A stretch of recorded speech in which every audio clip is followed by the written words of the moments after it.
योगेश कुचेकर यांचा विचार आणि शरदचंद्र पवार साहेब यांनी माझ्या साधने पुस्तके सत्कार होतोय. आमचे सहकारी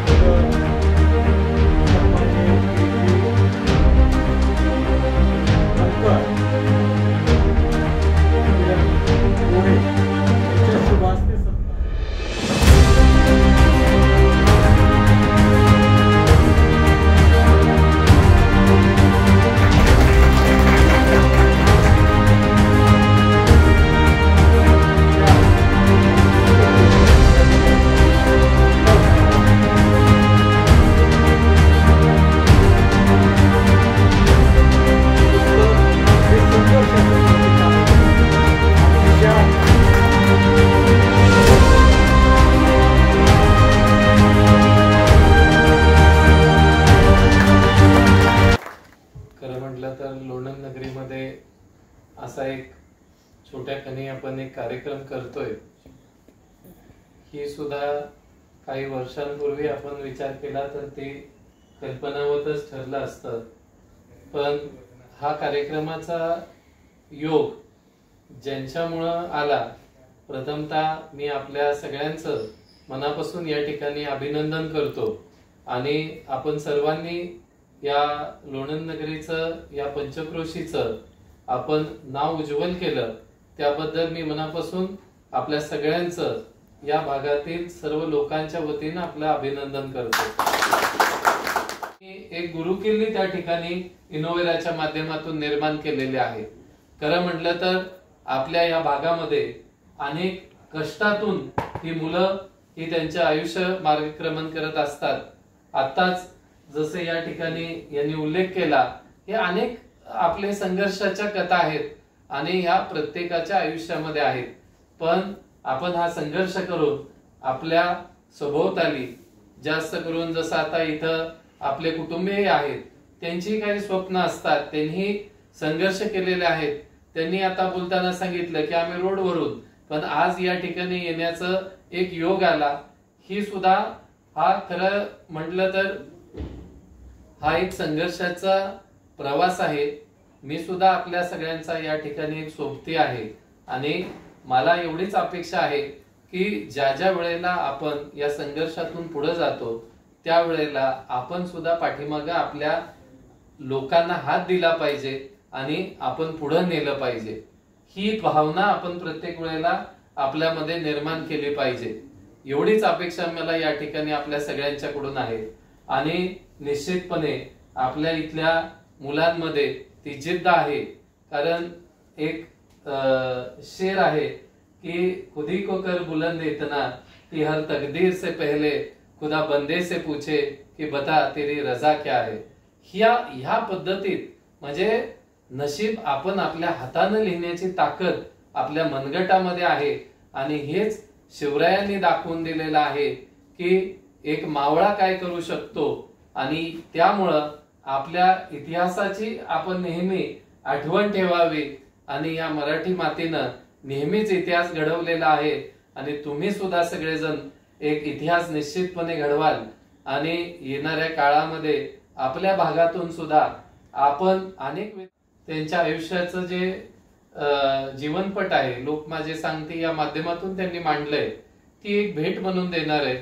एवढ्यासाठीच की आयुष्यामध्ये संघर्ष हा कधीही आपण थांबवला नाही पाहिजे.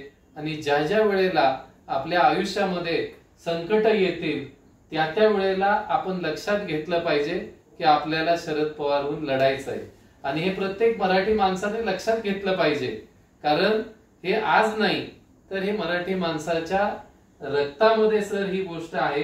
कारण शिवछत्रपतींच्या काळात सुद्धा ज्या वेळेला या देशावरती अडचणी निर्माण झाल्या, हा देश संकटात होता, त्या वेळेला शेतात काम करणारा जो शेतकरी होता, कष्टकरी होता, मजूर होता, त्याच्याच हातामध्ये त्यानं तलवारी घेतल्या आणि या देशाचं रक्षण त्यानं केलेलं आहे.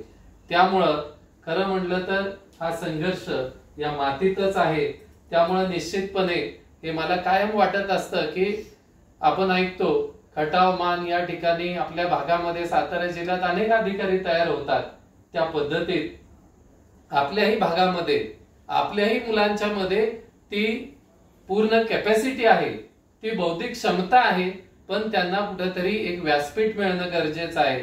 या ठिकाणी इनोव्हेराच्या माध्यमातून तुम्हा लोकांना व्यासपीठ मिळालं त्याबद्दल पूर्ण इनोव्हेराची टीम आणि विशेषतः गिरीशजी, ज्यांचं म्हणजे केवळ इथं नाही तर त्या संघर्ष योद्ध्याच्या बरोबर सुद्धा त्या फोटोमध्ये त्यांचा एक क्षण टिपलेला आहे, तर त्यांचंही मी मनापासून या ठिकाणी आभार व्यक्त करतो की या पंचक्रोशीतील सामान्य कुटुंबातील मुलांना मुलींना तुम्ही एक व्यासपीठ देताय, एक संधी देताय आणि एक आयुष्यामध्ये संघर्ष करण्याची संधी देऊन त्यांच्या खऱ्या अर्थानं या क्षीरसागर आहे आपल्या लोणंदचा, प्रणाली माने, ओमकार खामगळ, धनंजय भोसले, योगेश ज्यांना अतिशय सुंदर अशा पद्धतीमध्ये म्हणजे बोलता येत नाही म्हणत अतिशय प्रभावीपणे त्याचा संघर्ष या ठिकाणी मांडला.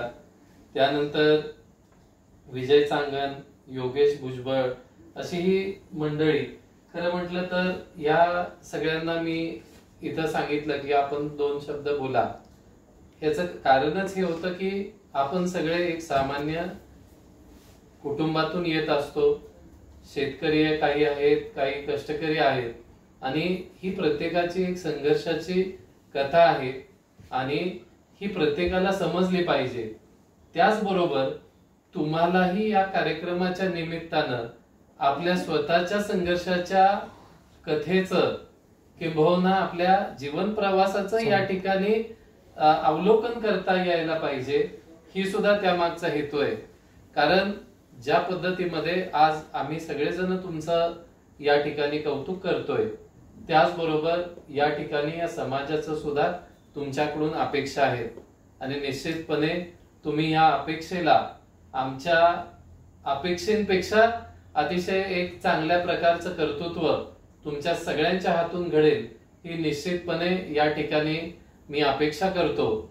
आणि आत्ताच माझ्या अगोदर बोलत असताना सरांनी उल्लेख केला की आज ज्या परिस्थितीतून आपण चाललोय, खरं म्हटलं तर या ठिकाणी आदरणीय देशाचे नेते शरदचंद्रजी पवार साहेब यांनी बाहेरच्या फलकाचं सुद्धा साहेबांनी अनावरण केलेलं आहे.